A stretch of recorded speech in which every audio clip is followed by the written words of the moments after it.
আসসালামু আলাইকুম। আশা করি সবাই ভালো আছেন। আলহামদুলিল্লাহ আমরাও ভালো আছি। তো দেখেন নিজেদের পুকুরের দেশি মাছ নিজ হাতে ধরা। এই তো এগুলা কেটে নিয়েছি আর এগুলো মরে গেছিল আর এগুলো কাটবো। এই তো শিং, টাকি, বেলে মাছ, মিনি মাছ, বড় পুঁটি সব মিলানো পাঁচমিশালি মাছ নিজেদের পুকুরের। তো পরবর্তীতে আবার ধরা হবে, তখন আবার দেখাবো আপনাদেরকে। তো দেখেন নিজের হাতে মাছ ধরা দেশি মাছ। আরেকটা জিনিস আছে, সাথে কাঁকড়াও আছে। পুকুরে পাইলাম, উঠাইলাম, দেখি কি করা যায়।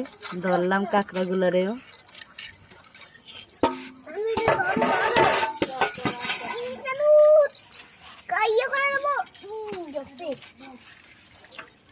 এই হলো মাছ।